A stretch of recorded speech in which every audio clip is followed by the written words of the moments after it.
Praise the lord. దేవుని పరిశుద్ధ నామానికి మహిమ కలుగును గాక. సర్వోన్నతుని కృప అనే కార్యక్రమాన్ని వీక్షిస్తూ దేవుని మాటలు ఆలకిస్తున్న మీ అందరికీ ప్రభు పేరట వందనాలు, శుభాలు తెలియజేస్తున్నాను. ఈ దినము కొరకు ఏర్పాటు చేయబడినటువంటి దేవుని వాగ్దానము కీర్తనల గ్రంథము 2వ అధ్యాయము 8వ వచనం. నన్నడుగుము, జనములకు నిన్ను స్వాస్యముగాను భూమిని దిగంతముల వరకు సొత్తుగాను ఇచ్చేదను. దేవుని నామానికే మహిమ కలుగును గాక. సర్వోన్నతుడైన దేవుడి వాగ్దానము ద్వారా మనకు తెలియజేసేటువంటి మాట ఏమిటంటే, నన్ను అడుగుము, జనములను నీకు స్వాస్యముగాను భూమిని దిగంతముల వరకు సొత్తుగాను ఇచ్చేదని అంటూ ఉన్నాడు. ప్రియా దేవుని బిడ్డలారా, నా నామమున మీరు నన్ను ఏమడిగినను నేను మీకు చేతునని యోహాను 14వ అధ్యాయము 14వ వచనంలో మనకు తెలియజేస్తూ ఉన్నారు. అంటే దేవుణ్ణి మనం ఏదన్నా అడిగేటువంటి హక్కును దేవుడు మనకి ఇచ్చాడు. అయితే మనం ఏది అడిగినా దేవుని యొక్క చిత్తానుసారముగా దేవుణ్ణి అడగాలి.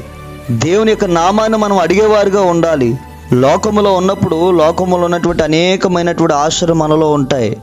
అది దేవుని యొక్క చిత్తమా కాదని చెప్పి మనం గ్రహించాలి.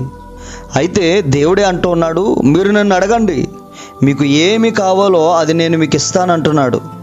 అయితే ఆయన ఇవ్వడానికి సిద్ధంగా ఉన్నాడు కనుక పొందుకోవడానికి మనం సిద్ధంగా ఉన్నామా అనే విషయాన్ని మనం గమనించాలి. ఆ విషయాన్ని జాగ్రత్తగా గమనించి మనల్ని మనమే సరి చేసుకొని మనమే ప్రియ దేవుని బిడ్డలారా దేవుని యొక్క ఆత్మీయ స్థితిలో నడవబడేటువంటి వారిగా మనమే మార్చుకోవాలి. మన జీవితంలో ఎన్ని ఆశీర్వాదాలు మనకున్నా పాపము అనబడుతున్నటువంటి ఒక రంధ్రము మనకుంటే ఎన్ని ఆశీర్వాదాలు మనకు వచ్చినా కానీ అవి ఏమాత్రము కూడా నిలవబడవు. ఎందుకనంటే మనమే పరిశీలించుకోవాలి. మనలో ఉన్నటువంటి ప్రతి పాపము కూడా దేవునికి విరోధమైనది మనలో నుండి తీసివేసి, మన జీవితంలో నుండి అది ఎప్పుడైతే మనం తీసివేస్తామో, మన జీవితంలో నుండి అది ఎప్పుడైతే మనం తీసివేస్తామో ఆయన ఇచ్చినటువంటి ఆశీర్వాదాలు మన జీవితంలో నిలబడతాయి, ఫలభరితముగా మార్చబడతాయి. ఫలించినటువంటి అంజూరపు చెట్టు ఏ విధముగా అయితే ఉంటుందో అదే విధముగా మన జీవితాలు కూడా ప్రభు స్థిరపరుస్తాడు. ఈ వాగ్దానం విన్నటువంటి నీవు ఈ వాగ్దానాన్ని ఎత్తిపట్టుకుని ప్రార్థన చేయగలిగితే నిశ్చయముగా నా దేవుడు నీ పక్షాన గొప్ప కార్యాన్ని చేయునుగాక. ఆమేన్. ప్రార్థన.